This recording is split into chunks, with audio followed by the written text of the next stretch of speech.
네, 오늘은 상춘곡 수업하도록 하겠습니다. 이 상춘곡이라고 하는 작품은 우리가 계속해서 15년 개정교과서와 22년 개정교과서 모두 다 수록 작품인데, 이 상춘곡이 계속해서 수록되는 이유가 최초의 가사다. 요게 포인트예요. 그래서 일단 기본적으로 가사에 대한 거, 뭐 예를 들어서 이 가사가 형식이 정해진 것도 있고 정해진 형식에서 벗어난 것도 있다, 3543 시조를 계승했다, 이런 것들 같은 경우에는 여러분들이 주어진 자료 보면서 어느 정도 숙지가 필요한데, 우선 오늘은 상춘곡의 봄을 감상한다 라고 하는 내용적인 측면을 살펴보도록 하겠습니다. 그러면 일단 상춘곡이잖아. 축이라고 썼네요. 미안합니다. 자, 상춘곡이면 감상, 봄, 이거니까 주된 내용, 계절적 배경 같은 경우에는 우리가 뭐다? 봄이다 라는 거를 알 수가 있어요. 그런데 여기서 조금 주의하셔야 되는 게, 선택지를 어떻게 쓰느냐에 따라서 조금 이제 틀릴 수 있는, 실수할 수 있는 부분이 있습니다. 왜냐하면 이제 후반부에 가보시면 어차피 수업할 거긴 하지만 그 검은 들판이 봄빛이 유효하다, 넘쳐 흐른다, 뭐 이런 식으로 얘기하는 부분이 있습니다. 그러면 계절의 흐름에 대해서는 설명을 해요. 그런데 계절적 배경이 변화하다라고 하는 것은 우리가 틀렸다라는 걸 구분할 줄 아셔야 돼. 그래서 그런 부분들을 조금 체크를 해주셔야 되고, 그 다음에 또 이제 최초의 가사잖아요. 근데 항상 수업할 때 얘기하는 게, 우리가 막 이제 양반들이 시를 쓰면 이 시가 지가 좋아서 쓰는 아니라 그랬어. 여기서 시는 인스타그램 같은 거라서 자기 개인적인 감정이 있다고 하더라도 충성에 대한 거나, 아니면 나는 청렴결백해, 욕심이 없어, 나 자연 속에서 살아, 이런 것들을 이렇게 드러내는 하이라이트만 얘기를 하는 거란 말이에요. 그러다 보니까 우리가 여기서 체크를 해야 되는 건 리스펙을 해준다 그랬어요. 그래서 이 상춘곡이 나중에 면왕정가라든지 아니면 성산별곡이라든지 쭉 이어지기도 하고, 그리고 조선 사람 특, 양반 특, 뭐야? 유교 꼰대야. 그래서 중국 애들한테 리스펙 날려. 그러다 보니까 소동파라고 하는, 동파육의 원조죠. 동파육 참 좋아합니다만 어찌됐든 간에 이 소동파라고 하는 사람의 적벽부를 그대로 가져온 부분도 있다. 이런 것들은 일단 먼저 들어가면서 알고 시작하도록 하겠습니다. 자, 그럼 바로 본문 들어갈 건데, 홍진이라고 시작을 해요. 그러면 일단 홍진은 붉은 홍자에다가 먼지 진자란 말이죠. 그러면 붉은 먼지인데, 이걸 여러분들이 사실 모르면 안 돼. 모르면 안 되는데, 자, 붉은 먼지, 흙먼지예요. 그런데 단순한 흙먼지를 얘기하는 게 아니라 사람들이 막 많이 돌아다니는 부분이면은 흙먼지가 막 올라오잖아. 물론 이제 원래 이 의미는 중국 고사와 연관되어 있긴 합니다. 막 저기서 그 간신의 욕망이 날아온다 이러면서 얘기한 게 있긴 하지만, 우리는 이거 암기할 때 사람들이 많이 나오니까 포장도로도 아니라 비포장도로라서 흙먼지가 많이 나온다. 그러니까 이거 우리는 뭐라고 그러자? 속세라고 그러자 정도로 이해를 해주시면 됩니다. 어찌됐든 간에 홍진에 묻혀있어. 그러다 보니까 속세에 사는 사람들한테 말을 걸고 있습니다. 왜? 뒤에 보시면 이내 생애 어떠합니까? 라고 물어보고 있죠. 그죠? 그러면 나의 생애라고 얘기를 하고 있으니까 화자가 드러나 있고, 이 화자의 생애가 어떻습니까? 그러면 똑같을까요? 다를까요? 당연히 달라야죠. 그러니까 여기에서 대조적인 삶의 모습을 확인할 수가 있다. 그리고 그 삶의 모습이 구체적으로 어디에 드러나느냐? 바로 밑에 보시면 옛사람 풍류에 미칠 정도다. 미칠까 못 미칠까? 거기 그 정도는 돼. 여기서 미치다라고 하는 거는 그 미치다가 아니라 다다르다, 도달하다 정도. 자, 그래서 옛사람 풍류에 미칠 정도이다 라고 얘기를 하고 있습니다. 그러니까 여기서 우리가 생각해야 되는 건, 이 사람이 자기가 얘기하고 싶은 건 자기 자랑이야. 자랑이 있으려면 뭐 해야 돼? 나 IQ 148이거든? 이라는 자랑을 하려면 뭐 해야 돼? 나에 대한 자부심이 있어야 되죠. 그러니까 자부심이 드러나는 부분이구나 에 대한 걸 조금 생각을 해주시고, 그 다음에 내려가서도 천지간 남자문이 날만하니 하건만은, 여기서 하다라고 하는 단어는 워낙 자주 나왔죠. 하다, 아가 들어가 있으면은 많다와 크다라 그랬어요. 그래서 한강은 큰 강이다. 그래서 한밭대는 대전에 있다. 뭐 이런 것들을 알아두셔야 되고, 아래로 들어가면 이게 할 밑자라 그랬어. 이렇게 쓰면 안 되는 자, 그래서 부의 의미를 가지고 있다 정도로 이해를 해주시면 되고, 나 같은 사람이 많다예요. 그죠? 나는 독보적이다 이게 아니야. 나 같은 사람이 많아. 하지만 나만 뭘 알고 있어? 내가 살림에 묻혀서 지락을 알고 있어. 얘네들은 몰라. 알아 몰라. 몰라. 왜 모르냐라고 얘기를 하고 있잖아요. 그죠? 그러면 이 지락이라고 하는 건 지극한 락스피릿이죠. 그죠? 와 하면서 좋아한다는 거예요. 자, 극락이다 할 때, 자, 행복 정도로 이해를 해주시면 되겠습니다. 그러면 여기까지 해서 이제 우리가 화자가 이제부터 봄 속에서 그 자연의 아름다움을 노래하겠구나라고 생각을 할 수가 있습니다. 그러면 이 구체적인 행위가 이렇게 뒤에 나오니까 한번 살펴볼 텐데, 행위는 항상 뭘 끌고 오냐? 공간을 끌고 옵니다. 그래서 수간목에서 얘가 지금 뭐 하고 있느냐? 벽계수를 바라보면서 앞에 두고 송죽 울을리에 풍월주인 되어셔라 난 되어 있겠다 라고 얘기를 해요. 그러면 이 풍월주인이라고 하는 게 풍월은 사실 모르는 사람 없죠. 청풍명월입니다. 요게 이제 적벽부에 나타난 녀석이고, 내신 같은 경우에는 이런 것들을 조금 많이 얘기를 하는 편이에요. 소동파의 적벽부 가지고 왔다, 리스펙했다. 그런데 굳이 해석을 하자면 청풍명월, 자연의 주인은 그대로 여러분들 생각하시면 돼요. 주인이다. 내가 오너다.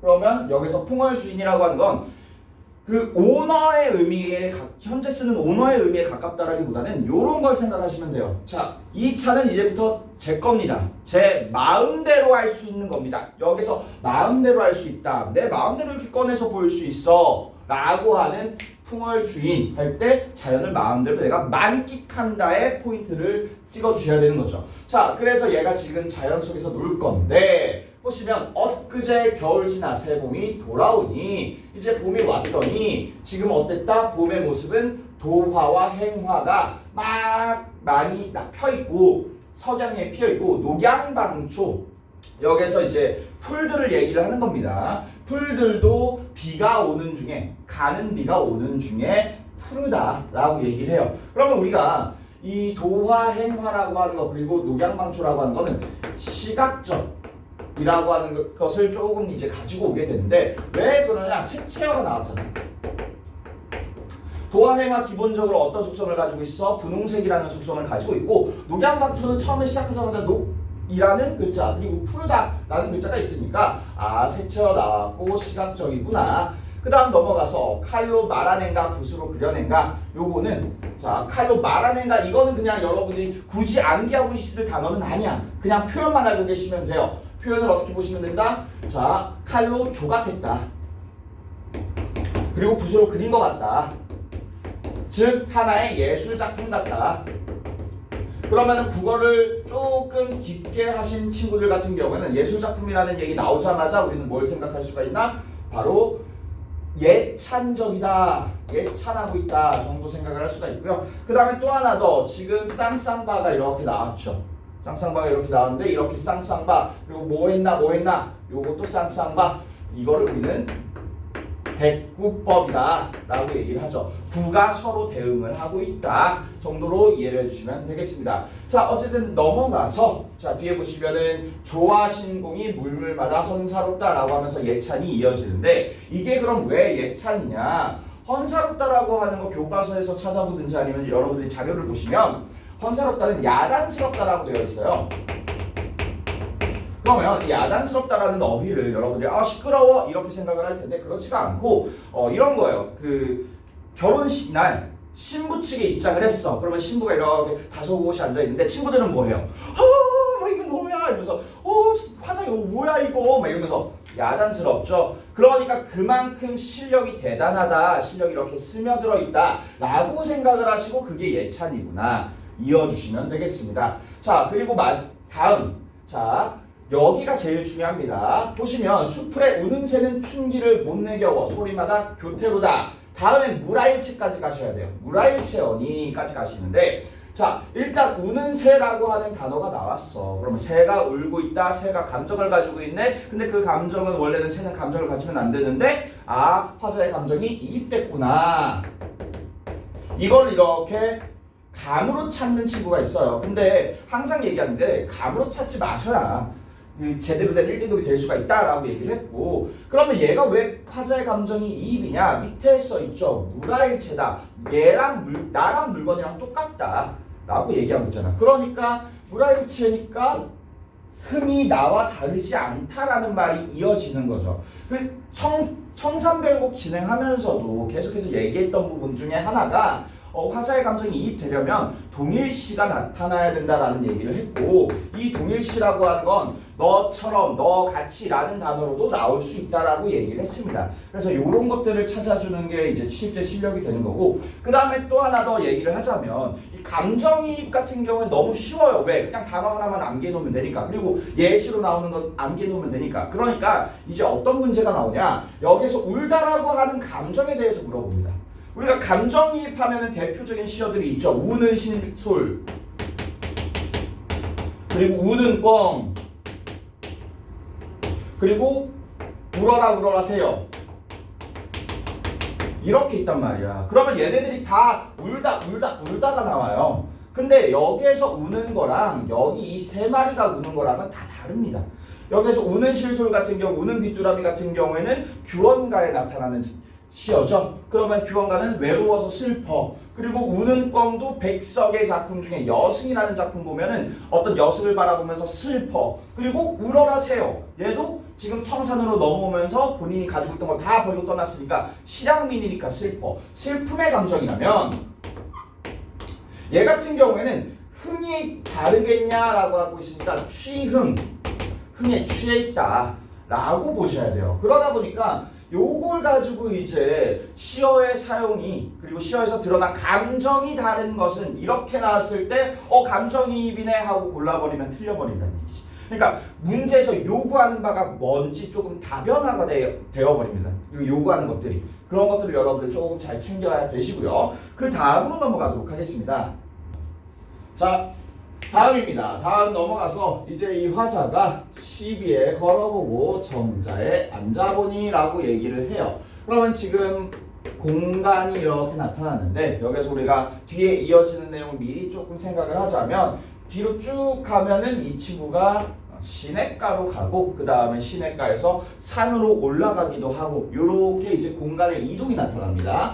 그러면 미리 얘기하지만 이 공간의 이동이라고 하는 게 단순한 공간의 이동이라기보다는 공간이 확장된다라고 배우게 될 거예요. 그 확장이라고 하는 거는 이 좁은 곳에서, 정자라고 하는 집 안에서, 십이라고 하는 집 안에서 점점 시냇가로 갔다가 산으로 가면서 넓어지게 되고요. 이 넓은 곳의 속성이라고 하는 것은 자연에 가깝다 라는 속성을 가지고 있어요.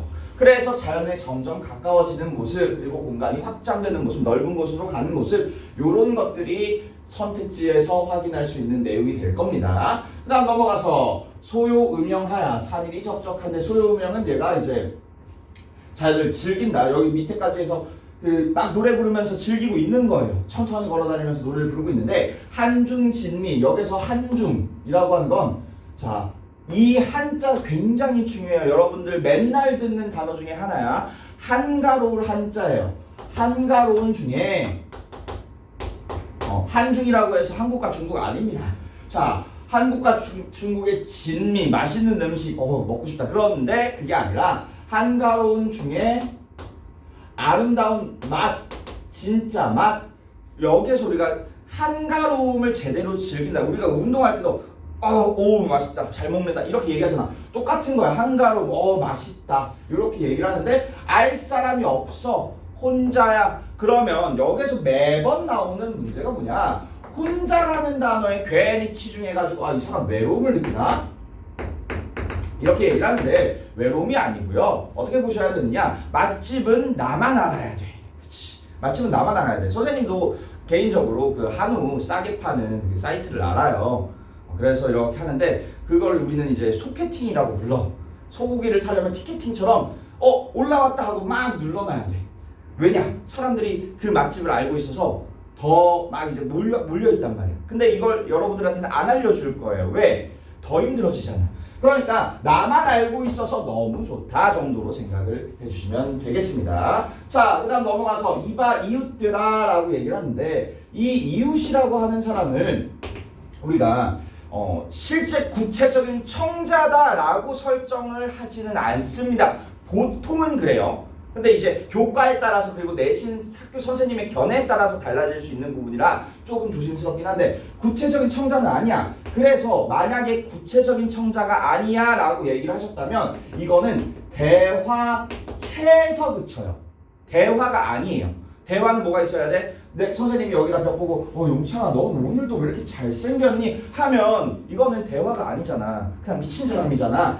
이거는 말을 건네는 모습을 보여주고 있을 뿐이지 대화 서로 나누고 있진 않다. 쉽게 생각해서 코인 노래방에서 노래를 부르는데 두 번 다시 넌 나를 찾지 마 라고 얘기를 했다고 노래방 기계랑 대화하고 있는 게 아니잖아요. 그래서 노래방에서 노래하고 있는 거라면 대화체고요. 말투가 사람의 말투가 나타나는 거고 그 대신 얘는 이제 대화를 나누고 있지는 않다. 그리고 또 하나 더 이게 이제 구체적으로 대화체다라고 얘기할 수 있는 이유가 뭐냐? 뭐뭐스라라고 하는 어미가 나옵니다. 이걸 우리는 청유형 어미다. 요청한다. 라고 얘기를 하는데 이거랑 같이 엮어주셔야 되는 게 똑같이 이제 청유형 어미가 나온 게 훈민가라는 작품이 있어요. 정철이죠. 그래서 정철 같은 경우에는 실제로 얘가 같이 하자 라고 하면서 같이 농사 짓자 뭐 이런 식으로 이제 청유를 하는 건데 얘는 이제 대화체로서 이렇게 나 이렇게 놀 거야 라는 얘기를 하고 있고 그 다음에 이제 얘기하는 게 답청이란 오늘 하고 욕기란 내일 하세 아침에 채산하고 나조에 조수하세 하면서 이렇게 끊어보았을 때 요렇게도 지금 대꾸의 형식이 나타난다. 그리고 답청이라고 하는 건 뭐냐? 우리가 답보 상태다라고 하는 단어가 있어요. 이거 너무 어려우니까 그냥 밝다 정도로 생각을 하시면 돼요. 답은. 청은 푸는 거. 뭐가 있을까? 풀밟기예요. 간혹 가다가 학교 선생님이 약간 진짜 국어 변태다. 여기서 말하는 변태는 나쁜 변태가 아닙니다. 진짜 막 엄청 깊게 파고드는 사람이다라고 하면 요거랑 같이 엮어주는 것 중에 뭐가 엮일 수도 있냐면 고려가요 중에 동동이라는 작품 보면 동동에서 뭐가 나와요? 동동에 매월마다 어떠한 풍속들이 나와요. 그럼 풍속의 특징들이 여기에서도 나왔다라고 엮을 수도 있는 거예요. 왜? 답청이라고 하는 것도 풍속의 일부거든. 왜? 풀이 나면은 밟는 거잖아. 풀은 언제다? 겨울에 밟을 수 있나? 없죠. 봄이 왔다라고 하니까 막 나가서 이렇게 풀 밟고 노는 거란 말이에요. 그러다 보니까 그런 풍속에 대한 거 우리가 조금 엮을 수 있구나 정도 이해해 주시고 그 다음에 넘어가서 욕기 할 때 욕은 목욕입니다. 목욕 몸 씻는 거야. 내일 하자. 그러니까 나가서 놀고 씻는 건 내일 씻는. 그렇죠. 자, 내일 씻는다라는 얘기예요. 이 정도만 알고 계시면 되고 그 다음에 넘어가서 아침에 채산하고 나중에 조수하세요. 요것도 여러분들 조금 주의해 주셔야 되는 게 채집한다, 산나물을 그리고 조수, 조업이라고 부르죠. 물고기 잡기야, 물에서. 그러니까 얘는 노동이라고 괜히 이제 살짝 바꿔서 얘기할 수 있는데 이거 노동 아니에요. 왜? 봄이 와서 봄의 모습을 감상하는 건데 노동하러 나가는 건 아니잖아. 그러니까 소일거리 정도로만 이해를 해주시고요. 노동 같은 거랑 엮여 있으면 이거 아닙니다 정도로 체크를 할 줄 아셔야 돼요. 그러면서 넘어가서 보는 게 이제 각괴어 니은 술 맨날 이제 술 나오면은 뭐예요? 풍류, 한정, 방완정 이런 거 엮어 주셔야 되고 그런데 여기서 이 술이 중요한 게 아니라 갈건으로 받아놓고라고 얘기를 합니다. 갈건이라고 하는 건 갈건 두건이에요. 두건. 근데 두건인데 양반들이 쓰는 좋은 두건 말초를 묶는 이렇게 막 좋은 두건이 아니라 그림을 그려드릴게요. 요렇게 이제 양반들은 비싼 모자 딱 쓰잖아요. 그러면 그 모자 쓰기 전에 두건을 이렇게 해서 상투를 틀고 그 다음에 갓을 쓴단 말이죠. 그러다 보니까 이 갓이 서양도 똑같아요. 모자를 쓰고 다니는 게 기본이야.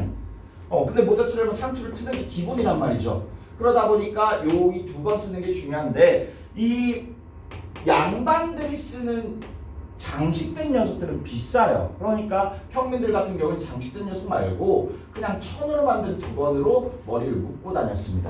그런 걸 우리는 갈건이라고 부르시면 될 것 같고, 그러면 갈건으로 바타놓고라고 하는 건 수를 이렇게 거른다라는 얘기인데, 원래는 수를 이제 채망에다가 걸어야 돼요. 왜? 쌀로 만드니까. 근데 그 쌀찌꺼기들을 두건으로 그냥 풀어가지고 건다? 더럽고 찝찝하고 약간 그렇죠. 왜 그래? 돈이 없으니까. 그럼 돈이 없다라는 걸 자랑한다? 아, 얘 지금 무욕 안빈낙도 얘기하고 있구나. 안분지족까지는 아니고 안빈낙도로 생각을 해주셔야 됩니다. 왜? 빈, 가난할 빈이잖아요. 그래서 가난한 거 무용 얘기하고 있으면 안빈낙도 정도 이렇게 체크를 하고 넘어가시면 되겠습니다. 그러면서 꽃나무 가지 꺾어서 수놓고 먹으리라. 꽃나무를 이렇게 딱 꺾어서 이렇게 한 잔 마시고 꽃나무 가지 꺾고 한 잔 마시고 꺾고 이런 식으로 나 술 이만큼 먹었어 라는 걸 자랑한다. 이것도 똑같이 이제 풍류 정도로 이해를 하고 넘어가도록 할게요. 그 다음 이제 두 번째로 중요한 거 나왔습니다. 화풍이 건득 불어 녹수를 건너오니. 자, 그러면 화풍 바람이죠. 꽃바람이야. 이 녀석이 녹수 푸른 물을 건너오는데, 여기서 뭐 감각적 표현이 쓰인 것도 있지만, 자, 바람이 건너온다. 건너온다는 시각이고요. 바람은 촉각이에요. 그러면 이걸 뭐라고 불러? 촉각의 시각화라고 부를 수 있는 거고, 또 하나 더, 청향 같은 경우에도 향기가 푸르다. 이거는 후각의 시각화다 정도로 이해해 주시면 되겠습니다. 그래서 15년도 개정 교과서에서는 요거는 교과서에서 빠진 경우가 간혹가다 있긴 했어요. 그래서 학교 선생님이 보충해서 설명하시기도 하고, 선생님이 설명을 안 하고 넘어가시기도 했습니다. 지도 교과서에 없었으니까. 근데 이번에 나온 교과서에서는 나올 가능성이 조금 있으니까 이런 것도 좀 체크해 가시면 좋을 것 같고요. 여기서 하나 더 얘기하자면, 이 공감각적 심상이 이게 뭡니까? 라고 물어보지 않아요. 공감각이 나오면 다른 시랑 엮어가지고 야, 얘랑 똑같은 거 한번 찾아봐 물어본단 말이야. 그러면 항상 얘기하는 거, 첫 번째 감각어가 두 개가 나왔어. 그럼 일단 공감각인지 아닌지 조금 확인을 해보셔야 되고, 복합감각일 수도 있으니까. 그 다음에 두 번째, 두 개 체크하시면 돼요. 주어와 서술어의 관계인지 수식어와 피수식어의 관계인지 확인을 하시면 됩니다. 뭐뭐가 뭐뭐하다. 그 다음에 뭐뭐한, 뭐뭐 이렇게 나와 있는지 확인하신 다음, 세 번째로는 자, 뭐 하시면 되느냐? 첫 번째, 주서 형태면 그대로 내려와서 A 감각이 B 감각 하다라면 A가 B하다. A의 B화라고 만들어주시면 되고, 피수식어 관계라면, 수식 관계라면 피수식의 수식화로 바꿔주시면 돼요. 그러니까 결국에 얘는 B한 A가 되는 거야. 오케이? 그러니까 B한 A니까 그걸 가지고 얘는 어떤 공감각 심상인지 판단하시는 게 중요할 거예요. 그리고 하나 더 굳이 얘기하자면, 건너온다, 바람이 이렇게 건너서 불어올 수도 있는 거잖아요. 그래서 이제 요거는 조금 애매한 견해라고 볼 수도 있는데, 어찌됐든 건너온다라고 하는 거 우리가 눈을 뽑으면은 느낄 수 없잖아. 확인할 수가 없잖아. 그러니까 감각어 같은 경우에는 어떻게 확인하시는 거냐면, 극단적으로 생각을 하시면 돼요. 우리가 선생님이 철학 지문 할 때도 극단적으로 치달았을 때도 참인 경우는 이거는 옳다. 논리학 이렇게 접근할 때 그렇게 해서 풀어도 된다라고 얘기했어요. 여기도 똑같은 거야. 시각인지 아닌지 궁금해? 그럼 눈을 뽑았을 때 느낄 수 없는지 확인하고, 촉각인지 아닌지 궁금해? 그럼 피부를 뜯어버렸을 때 느낄 수 있는지 없는지를 보시면 돼. 그러니까 선생님이 수업을 하다가 와, 지리는 수업이야. 그래서 지렸어. 그러면 그걸 뭘로 확인해? 그 팬티에 스며든 거 어떻게 확인해? 스며들다라는 걸 내가 눈을 뽑았을 때 스며들었네 하면서 이렇게 걸어 축축하잖아. 느끼잖아. 그러니까 시각은 아니구나. 피부를 뜯으면 모르겠죠. 그러니까 이거 촉각이구나. 이해할 수 있다라고 했어요. 그러니까 그런 것들로 여러분들 조금 판단할 수 있는 방법을 여러분들 알고 계시면 좋을 것 같고요. 그 다음에 쭉 내려가서 준중이 비었거든 날들여 아뢰어라 라고 하면서 준중 같은 경우에는 항아리